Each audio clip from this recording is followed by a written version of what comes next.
3월 17일 76일차 365 대화를 위한 성경 통독 시간입니다. 오늘 읽으실 말씀은 사무엘상 11에서 13장이고 묵상하실 본문은 사무엘상 11장 1에서 11절입니다. 말씀의 개요입니다. 사무엘상 11장에서 19장 17절까지는 이스라엘의 첫 왕인 사울의 활동을 주로 다룹니다.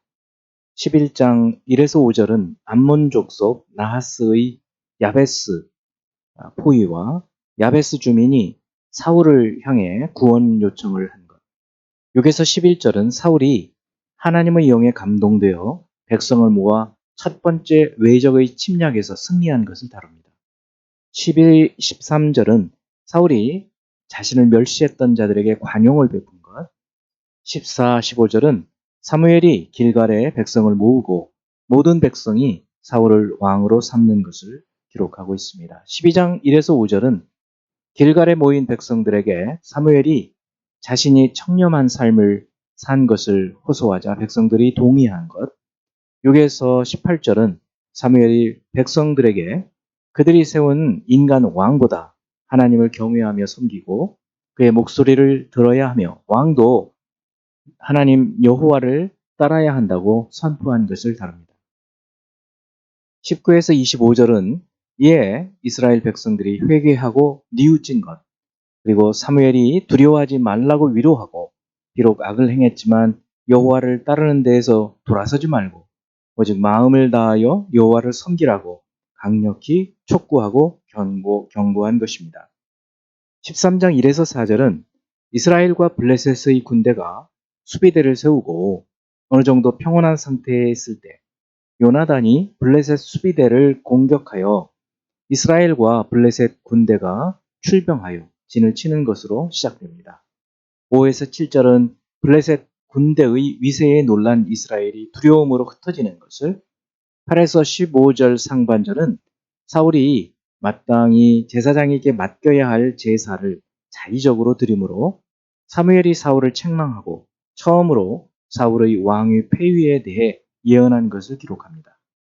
15절 하반절부터 18절은 이스라엘과 블레셋의 군대가 대치한 상황을, 19에서 23절은 당시 이스라엘의 열악한 무기 상황을 보여주고 있습니다.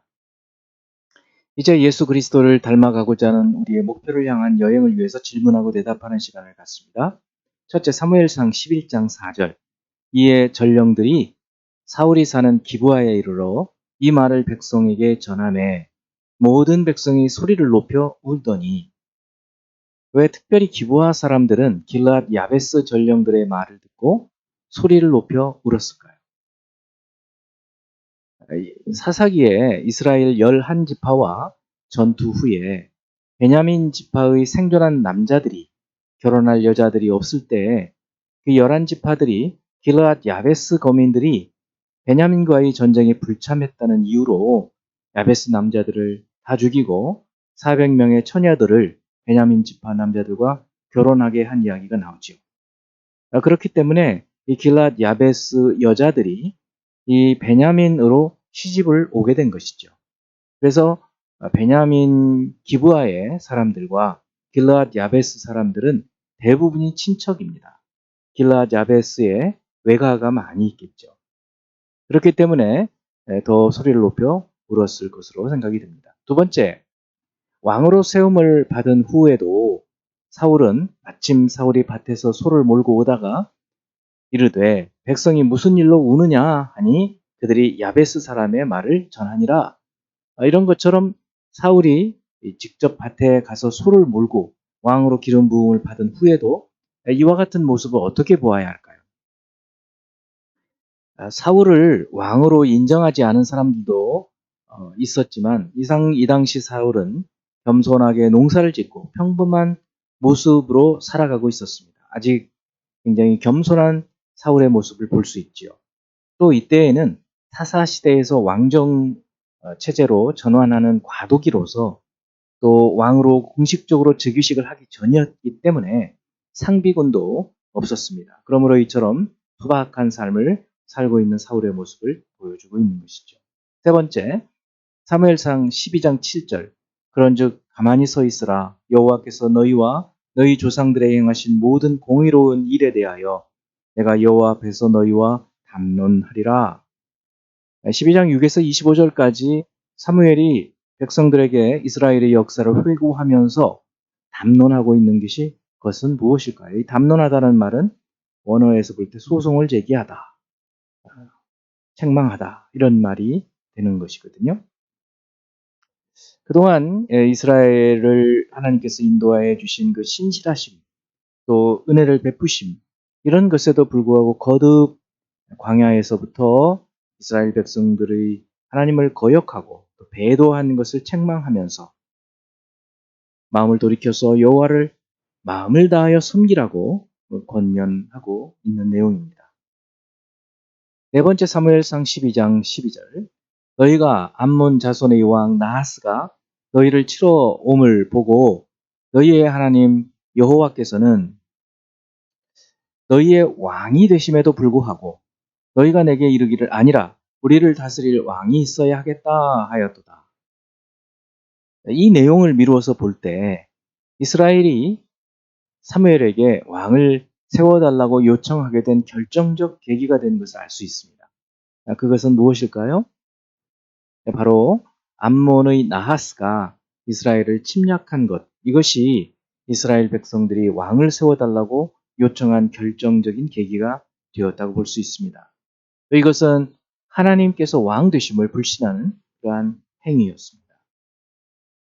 다섯 번째 사무엘상 13장 9절 사울이 이르되 번제와 화목 제물을 이리로 가져오라 하여 번제를 드렸더니 왕으로 세움 받고 얼마 지나지 않아서 사울이 어떻게 변화가 되나요?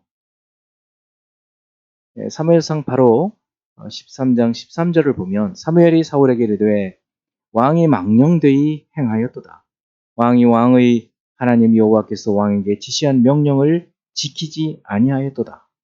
그리하였더라면 여호와께서 이스라엘 위에 왕의 나라를 영원히 세우셨을 것이거늘.